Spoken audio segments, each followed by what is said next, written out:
YouTube. What's going on, guys? Thank you guys for checking out another one of my live streams. We are going to get started with this one. The reason why I want to do this video is because the last few live streams, people have been asking me some very beginner questions. What do I recommend to get for people to get started? And I found this video that's pretty short and concise. I haven't watched it, but it says personal finance basics in 8 minutes from someone that I really respect. I read his book, and his book was really well done. Like, it was easy to understand. And I've listened to him speak as well publicly. And I gotta say, he's a great speaker as well. So I know he's gonna break this down really well. And then I'm gonna go and give you guys my opinion, coming from someone who came from that journey from nothing, went through a whole lot of financial literacy books and courses and all that good stuff, and actually built something on the back of that. So with that being said, guys, let's go ahead and get started. The video that I'm going with is this Bigger Pockets video. Now, if you guys don't know, your boy has been on Bigger Pockets. I've been on Bigger Pockets, guys. That was like a dream come true for me. And I came up, like, I probably been part of the Bigger Pockets website, which is a real estate investing website, since 2000 and like 10, 11. That's how old I'm getting. But with that being said, guys, let's check out this video. For those of you that are coming in, thank y'all for coming in. If you got questions, please do ask. Let's go. How do you think someone who's maybe in a middle class income, maybe earning $50,000 to $100,000 a year, living paycheck to paycheck, what should their kind of definition of rich be, or what would they? That's a good question. What should your definition of rich be? I'm interested to hear what his definition is. I feel like I use the term wealthy, even though I can't say THs too well. But like, I'm interested to see what Ramit says. Stand to gain out of learning to be rich from you? Well, first off, if you're living paycheck to paycheck, the simplest answer is that you should just get out of that cycle, right? If you're living paycheck to paycheck, there are things you can do. I have something called the CEO strategy, which is called cut costs. Everybody knows that internally, but they waste their time cutting costs on meaningless things like lattes. Cutting back on lattes is like the worst advice ever. $3 a day doesn't even add up to that much. Plus, you feel guilty. It's the one joy you have in the morning. The bars. You don't even do it. So people waste their time, their limited cognitive resources focusing on $3. Why don't you just stop that? I got to touch on that, because that's like every financial literacy guru's favorite thing to do is Starbucks. Who cares, bro? Like, Starbucks is not going to move the needle. You know what I did? I mean, I wasn't living paycheck to paycheck. I was living AmScot Payday Advance to AmScot Payday Advance. That's how I was living. And I decided I got to change this, man. And I'm not gonna lie to you. This is not advice. I'm not telling you guys to do this. I had two expensive car payments. I turned them in. I took the hit on the credit. My journey was long term. My journey was a life-changing journey. I didn't care if I wasn't going to be able to get a car for the next few years. I didn't care if I wasn't going to be able to get a loan for the next few years. My problem was bigger than getting a loan, getting a mortgage. And so I turned those cars in because I was tired of spending $1,500 a month on two car payments and insurance. And I literally depended on AmScot to pay my car note. So I turned those cars in. You know what else I did? I moved in with my sister and her husband. And we shared the mortgage. And I paid half the mortgage, half of everything. And you know, I had to swallow my pride and my ego, and you know, those were the things that moved the needle. And I told my wife, you know, like, it didn't matter if we cut costs. Like, those things aren't going to change our lives. It's just not. I mean, if you spend $10 on a cup of coffee every single day, that's $3,500, guys. That's not moving the needle the way rent, car payments, and all that will. So focus on those big ticket items and sacrifice for a season in your life, man, so that you could put yourself in a position to win. I remember, like, I had kids, you know, and we were living paycheck to paycheck. And honestly, anytime we got a tax return, it would be a nice check, but that was already called for because we were in so much debt. That was just us trying to survived from getting our cars repoed, us surviving from getting kicked out of our apartment. That's what our tax returns would do for us. I was tired of that life, and so we sacrificed for a year. Moved in with my sister and my brother-in-law, and we turned in those cars. Today I have a 7. I have a great credit score, but I did take a huge hit on my credit. But once I got on my feet and I got in a position where, living paycheck to the paycheck wasn't an issue anymore, it was easy to solve those problems. So I love that advice by Ramit. Love that advice. And focus on the big areas you can cut. Negotiating your salary. That's an example of the E part. That's the key, though. That's the key. Besides the big ticket items, he mentioned the big ticket items. Besides that, it's making more money. Making more money. I was working at Arby's. I should have been focusing on finishing barber school, going to barber school, and starting my career. And I wasn't. I was so focused on Arby's because that was how I was going to keep my head over water. And that was destroying my path to a actual profession. It took me 2 years to finish barber school in a 10-month program. That's a problem. And the reason why is because I had to focus on this job at Arby's because I needed to keep a roof over my kid's head. You know what I mean? That really sucks. So if you need whatever it takes, get to a raise, get to making more money, which is earning more. That's another thing most people don't think about. So they're like, oh, I got to cut back on like the type of paper clips I buy, but they forget that the biggest there's a limit to how much you can cut, but no limit to how much you can earn. And then O is for optimizing your spending. So I think for most people who are in that paycheck to paycheck situation, the first thing would be. All right, so let's bring that back. He said, C. Hold on, sorry guys. C is to cut cost. E. What is E? No, I skipped E. Sorry guys. Areas you can cut. Negotiating your salary. That's. Oh, earn more income. E is earning more. And then O is optimizing. The first thing would be to start putting aside some savings every month. And it doesn't matter if it's $20, $200, $2,000. The most common objection to that. So optimizing your spending, he says, is the first thing is saving your money, paying yourself first. Automize it. Today you have apps that will automatically pull from your bank account, put it into a savings account, put it into a index fund, put it into a brokerage account, wherever you want to put it, it automatically pulls that, saves it, out of mind, out of sight, out of mind. That is, people will be like, there's no way I can cut back anymore. And I'm like, okay, I'm being polite, but in my head, I'm like, here we go. And trust me, I love these guys. So I say, okay, well, what have you tried? They're like, I tried everything. I'm like, tell me. They're like, I like try to eat out less. I'm like, okay, that's cool. And what else? Well, there's nothing else. I mean, I could cancel my phone service.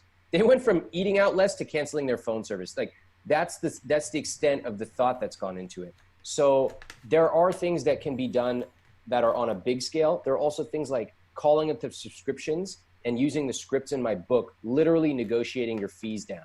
And those fees accumulate, right? They're accretive. So you're not just saving $10 a month or $50 a month. It's going over years and years. So that's the first place I would say, Scott, to get out of that cycle. Before you can look ahead and talk about financial independence, you need to be having some money being saved automatically every month. Yeah. Love it. When I think about cutting spending, I'll think about, hey, there's fixed and variable costs here, right? And what it sounds like you're talking about is those fixed costs, those subscriptions are really kind of an easy way to cut. If you cut those, you're just automatically saving lots of money every month versus the latte, which is a quote unquote a variable cost, but is a behavioral thing that you've got to go in and change from there. When it comes to some of the larger expenses, if you break out average American household spending, you've got. It's really hard to change routine. It's very easy to change a lease. A lease is a lease. If you make one decision and it's permanent for at least a year, right? A coffee is a decision that you have to fight every single day. That's really hard to do. Negotiating your car insurance, negotiating car payments. That's something you have to fight once. That changes your trajectory forever. Those are the things you got to focus on, because it's really hard. Like, if it was easy to work out, everyone would do it. If it was easy to eat healthy, everyone would do it. But the problem is that those are decisions that you have to make every single day, every single few hours. That's why it's so much harder to do that than it is to build wealth. If you want to pay yourself first, if you want to automate your savings, that's a one-time decision that you have to fight. You had to fight the old you in order to do. So you got to make a decision. I'm going to link my bank account and I'm not going to touch it for the rest of the year. It takes one decision to do that. That's why I say, like, why would you focus on something that you have to make a decision on every single day and fight your how you are naturally? Why would you make that priority when the benefit of it is only saving $3,000 a year? Starbucks, right? But if you say, I'm going to move out of this $2,000 a month house and move in with my sister and pay $750 a month, that's a decision that you make one time, and the reward for it, you're talking, what is that, $13,000? You see what I'm saying? Focus on those type of decisions first. The other stuff comes second, in my opinion. Hold on one second. So Joshua Jimenez has a question. He says, so Chris, when you turned in those two cars, did you have one that was paid off in the meantime, or did you depend on other solutions to get to where you needed to go? So when I turned in those two cars, before I turned in those two cars, believe it or not, with $1,500, which was my car payment every single month for those two cars, that included insurance, obviously. We had a Camry and a BMW, I think it was. With $1,500, you can buy a car. So, but here's the thing. Before I turned it in, I probably missed 3 or 4 payments before they came. They started sending me letters. I missed like 2 or 3. I think I missed 3 payments. Guys, that's $4,500. I bought a $3,000 car and a $1,500 car, and that's what we did. That's what we ended up doing. In the beginning, it was a $3,000 car because my wife wasn't working, so cool. I needed a car, but that's what we did. And then we turned the cars in, and we continued on with our life, okay? All right, let's continue. But I'm not telling you guys to do that. I'm not telling you. Remember, that's going to put a hit on your credit.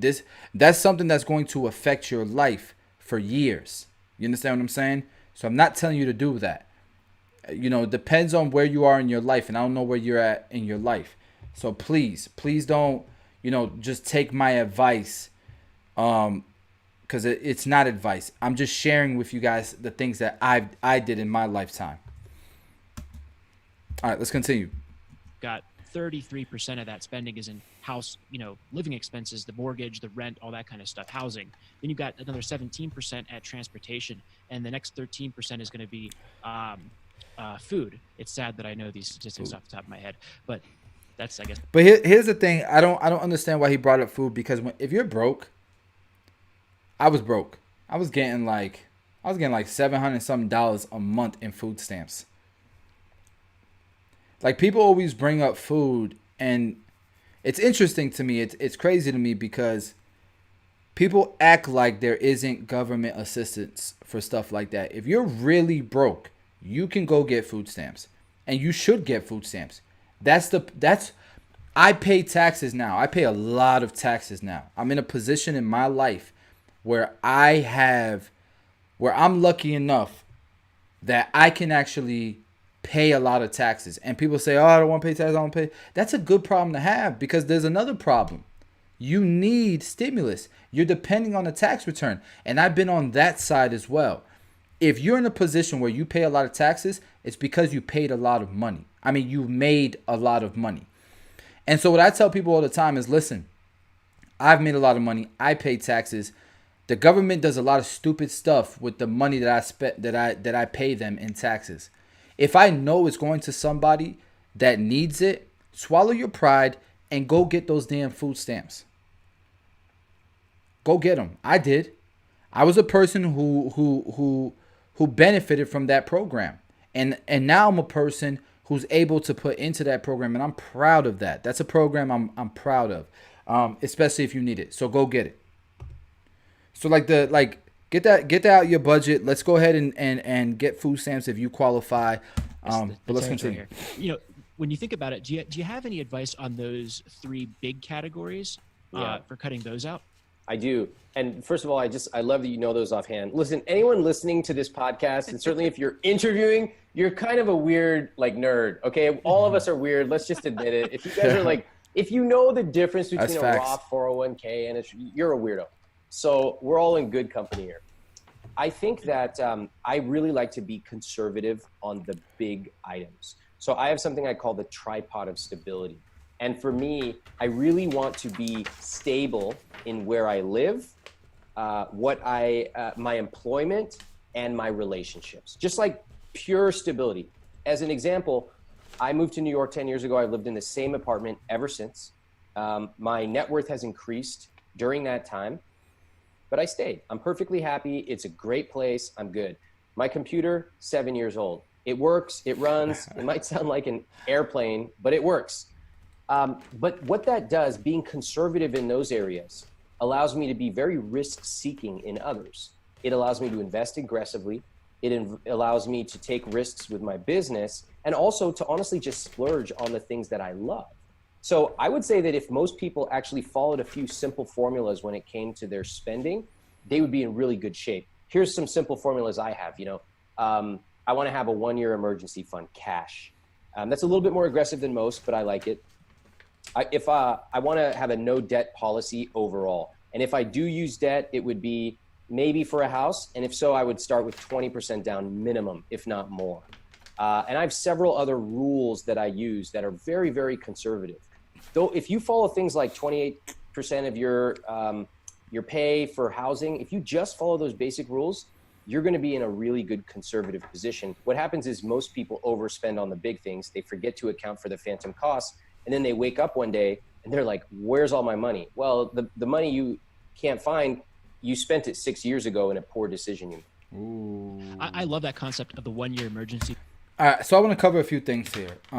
First of all, you're weird if you're watching this. If you're on this live stream right now, you could be doing a lot of things, and you're weird if you're watching this live stream. So shout out to you guys, because I was talking to my son today. He's learning about investing in stocks. My boy is. And he's watching videos. He's taking notes. He's 10 years old. He just turned 10 in December.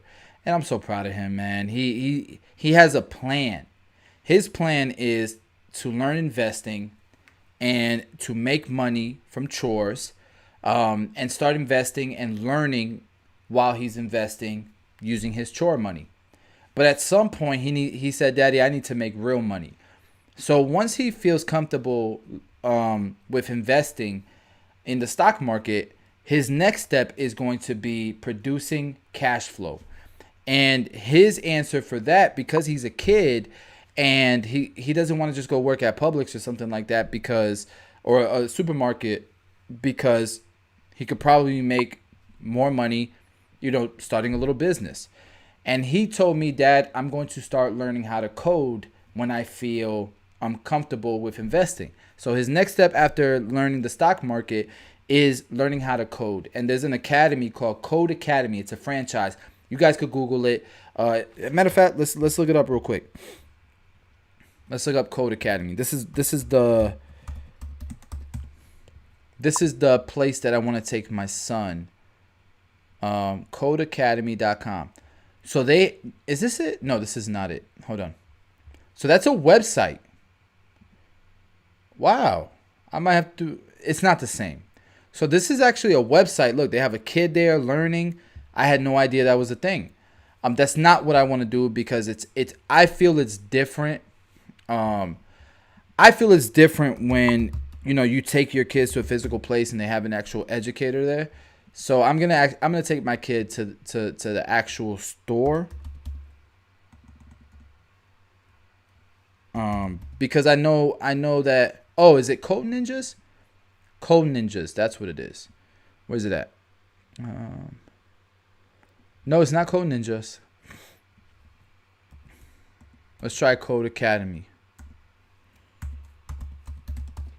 It's not Code. I don't want you guys to see my. Oh, here it is. The Coder School. I'm going to take my kid here. There it is. So this is where I'm going to take my son. I'm going to enroll him. Let's see what the prices are like real quick, if they have prices. There's no pricing. You can start a free trial. They have summer camps. Oh, there it is. Look, summer camps. Look at this, guys. Look at this.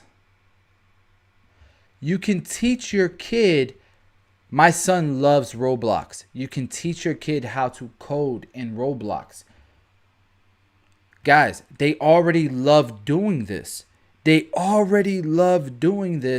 Why not teach them the coding side? This is freaking amazing. Amazing. Like, are you serious? So look, this is what I'm going to do. And look at the prices. Worth every single penny. I'm definitely going to enroll my kid. I got to send this over to my wife. I'm mad that we haven't started that already.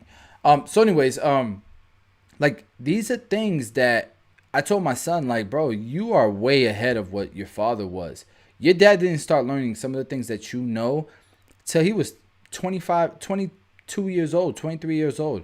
So anyways, okay,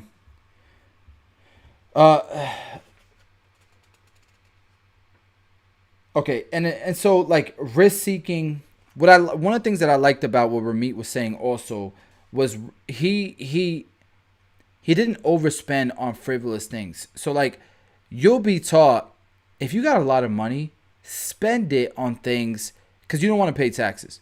And that's not what I like to do. I like to be frugal. I like to bootstrap, and I like to put my money in things that are going to make the most sense. I'm not just going to be frivolous with my spending. That's how you get comfortable, and that's how you fail as a company. A 1-year emergency fund. Ramit says he likes to do a 1-year emergency fund. There is no way I'm doing a 1-year emergency fund.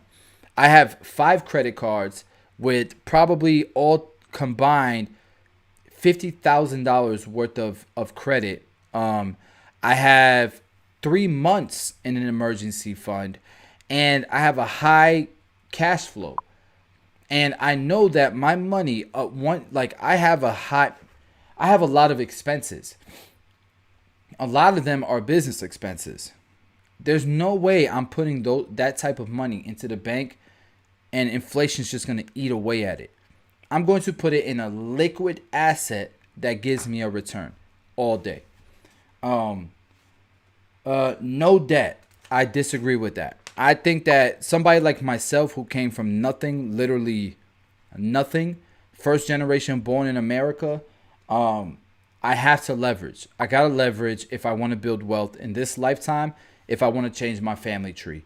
So I'm willing to take mortgages. I'm willing to take business loans, even though I 100% believe in building businesses on your own money for as long as you possibly can. Build businesses debt-free as long as you possibly can until you have to leverage, right? There's people that go right out the gate and look for leverage. Not me.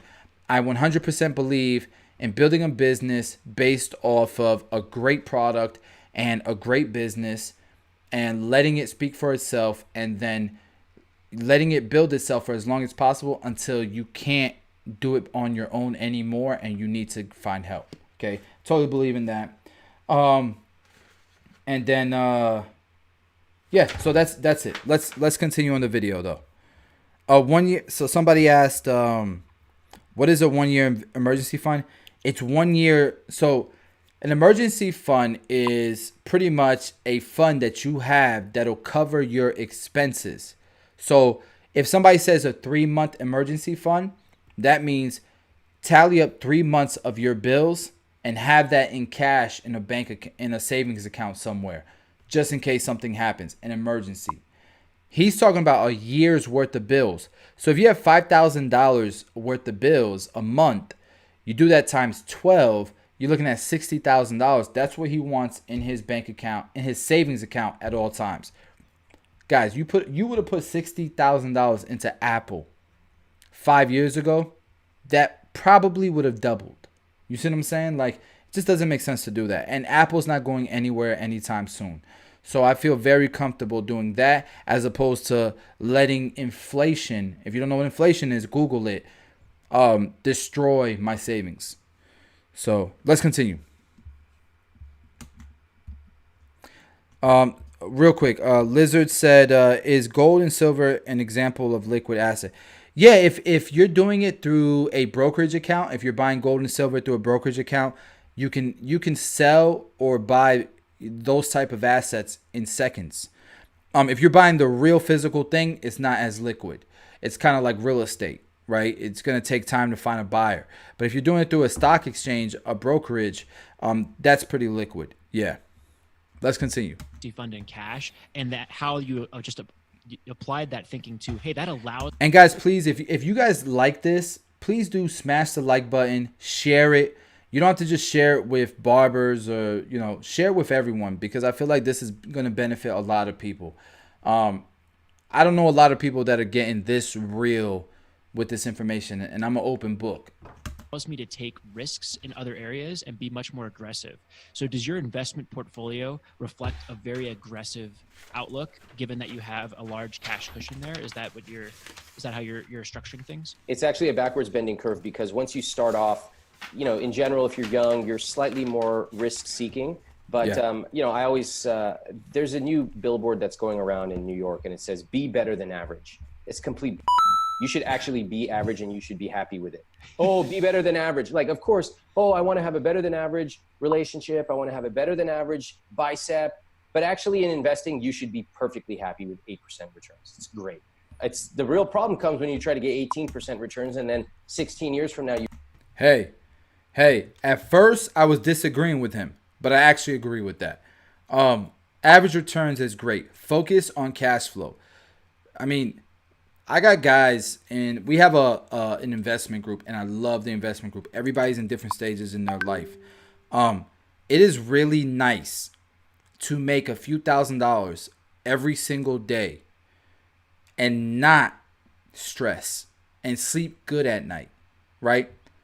If you focus on cash flow and building up a big enough bankroll, you put it into the stock market or into any asset, any investment, you can make some serious money, while other guys are stressing and spending every minute, in front of their computer trying to find opportunities to make a profit. And at the end of the year, I made more money than them. Sleeping very good at night. So I agree with that. It's okay to be conservative. It's okay to be average with your returns.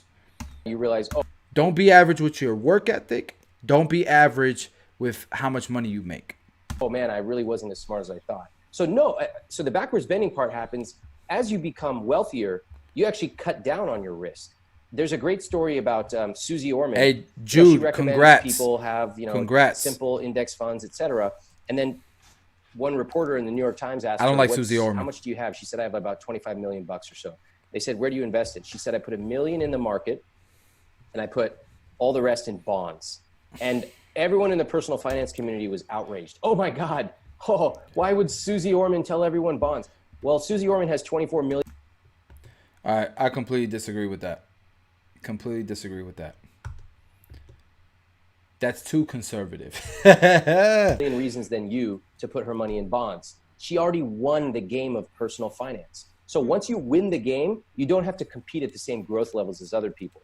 Therefore, I'm risk seeking in my business, but in my investments, I have a very stable, roughly 70-30 portfolio equities. Win the game is different for everyone. If I got $25 million and I'm 30 years old, I didn't win the game. I got to be honest with you. I I don't want to make money from bonds. I want to use that 25 million to do something epic, to do something cool.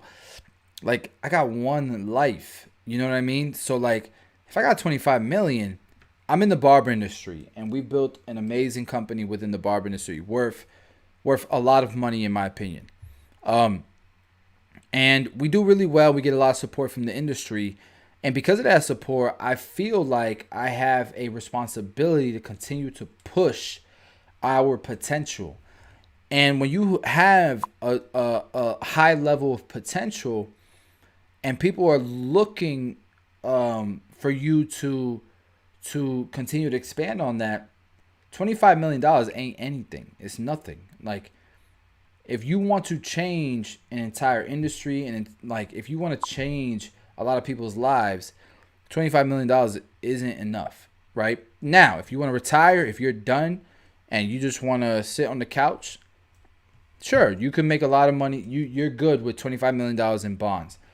But that really sucks at a young age to be 25 to have $25 million at a young age, like Susie Orman, who I consider young, to just put it in bonds.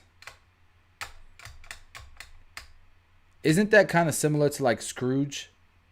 Now, obviously she's not a jerk like Scrooge, but like hoarding cash and not doing anything with it, not putting it into, not creating jobs with it, not creating innovation with it, not pushing a specific thing forward.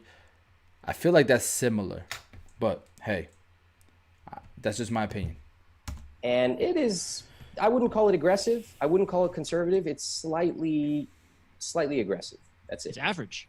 It should. That's not average. That's like below average. That's conservative. For a younger person, does it make sense to just focus on building one main heavy stream of income while learning about investing? Absolutely. Jordian Perez, absolutely. I would definitely do that. But you have better resources than I did. So you're going to get started before I did with more money than I did. Okay. Yeah, I just turned 17. So using my parents' national insurance number on my investment portfolio, working a treat. That's dope. Good for you, Jude. Do you believe in an emergency fund you can just put in the S&P 500 and let it grow? Absolutely. Absolutely. I would 100% do something like that. Definitely. Great idea, Jorge.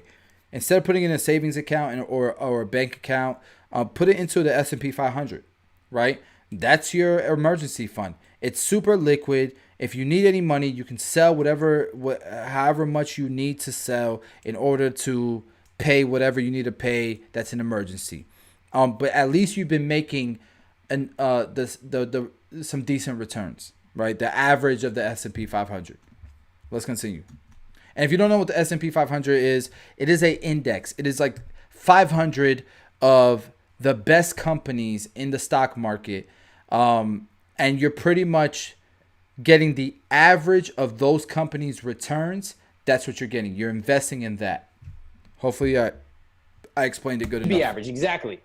Yeah, love it. Oh, that's it?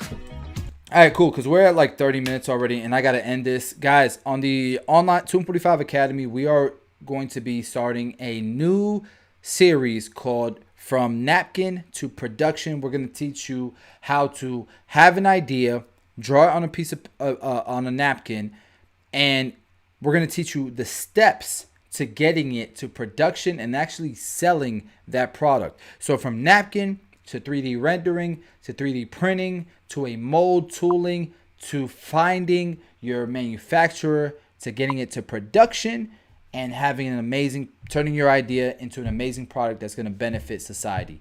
That is starting tonight at 9 p.m. Eastern time. So I look forward to seeing you guys there. If you're not part of the Academy, it's $20 a month. Sign up.